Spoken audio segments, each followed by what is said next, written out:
We are back with another game of Space Hulk. We have set up in front of us here mission number 3, Rescue.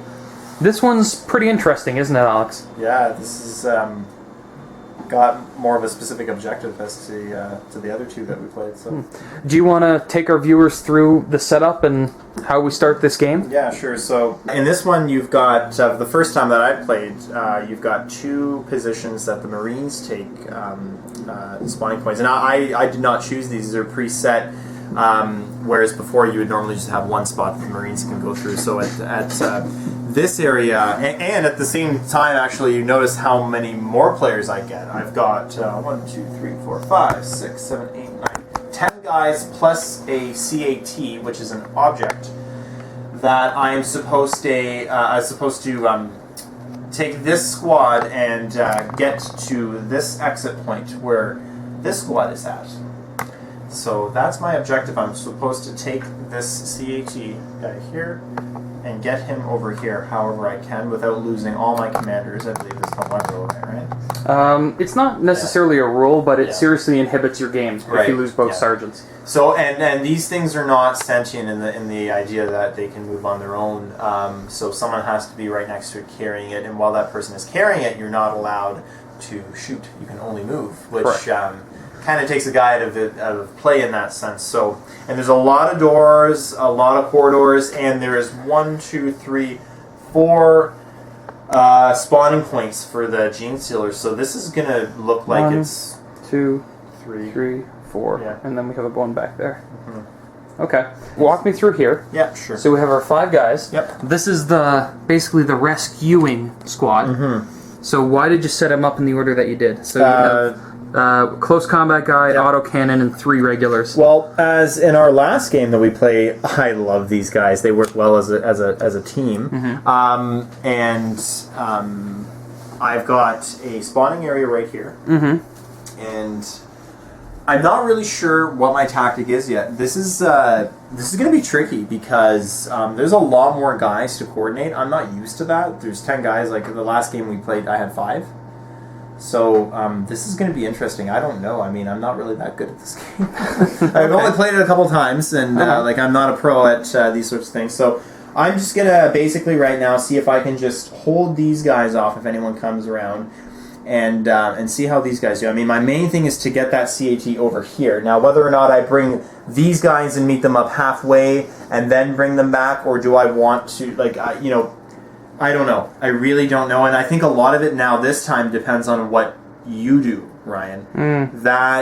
Whereas before I kind of had a plan and it didn't really matter what you did. Right. I have a feeling that the way this is going to turn out is really I have to start responding to where your guys are coming from, if that makes any sense. Right. So that's my tactics a little open right now, and it's going to be highly subject to change. But that's where I'm coming from right now. Okay. Stealer strategy here. He has these 5 guys with the CAT, and he has to try and make it basically up and across this path and up and down into this area. So I see a few natural choke points here. I see, well, the first one would be if I could cut him off at this point and make him double back and around where I can apply pressure here. So I think this is going to be my primary basically assault area to try and slow him down. Because honestly, with the number of doors, you remember, to open each door is 1 action point, so that takes up 25% of a single Marine's movement, and he blocks the way, usually, in a corridor. So, I'm not so worried about these guys in 1, 2, 3, probably the first 4 or 5 cycles of the game. So my sole mission is going to be to attack these guys first, and then create as much road blocking as possible for these 5. If this fails, I can see another natural choke point. If I can start spawning in down here and coming around into this area here, this corner, that seems like a natural last-ditch maneuver. I really want to avoid spawning over here, at least currently, because there's so many doors in the way. It just seems like a kind of like a waste of AP if I can come out in a more direct way. But we'll have to see how it plays out, and we'll get back to you at the end of the first turn. Action already, just in the second turn. So Alex has been moving his Marines up the hallway, and I started my 2 blips here and was moving around to intercept, as we had talked about earlier. And this happened already. Alex, why don't you walk us through what happened? I'd like to first of all ask the makers of the game if there's an upgrade Marines can take for preventing gun jamming, because it seems to happen to me all the time. But I'm sure I'm not the only one that happens to. But basically, we came into contact with one blip.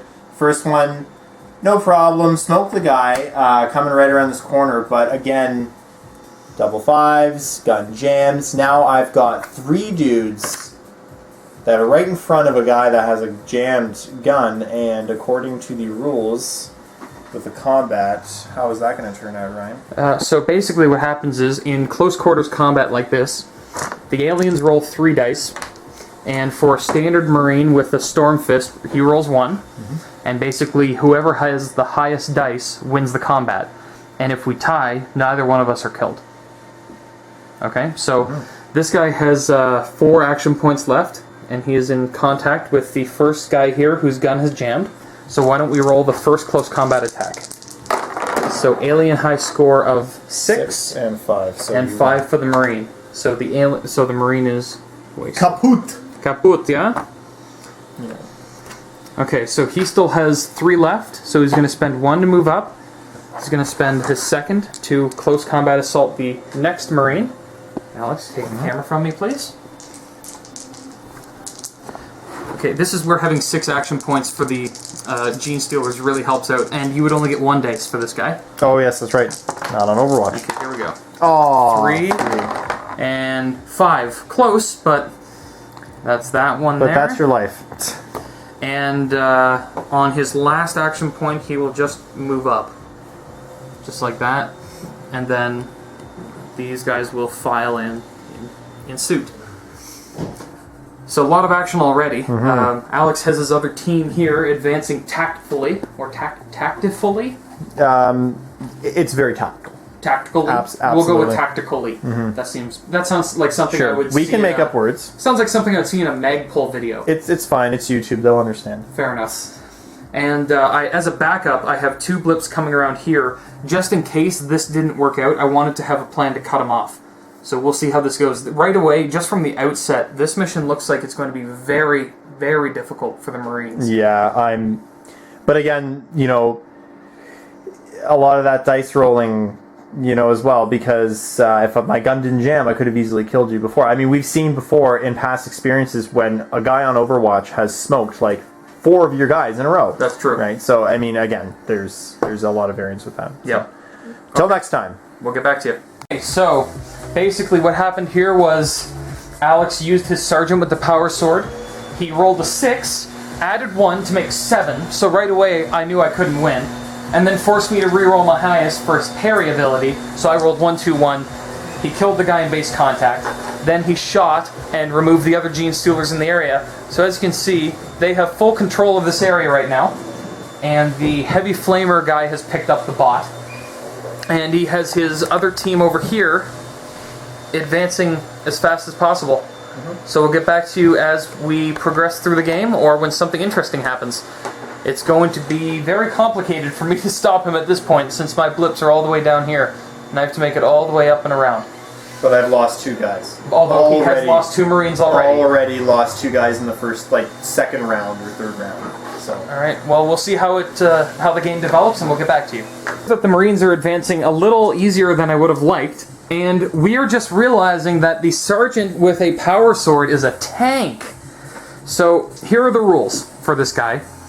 He rolls 1 dice, he adds 1, and then he can make the alien re-roll the alien's highest. But it really doesn't matter, because in the last 2 or 3 combats, he's been rolling 6s plus 1 to make 7. Yeah, but they could have been 1s. Yeah, but they were 6s. Yeah, they were 6s. So basically, what he has here is his guys have moved up into the central green core room. My blips are not there yet, unfortunately. I've put one up here to try and create some havoc, just running around here.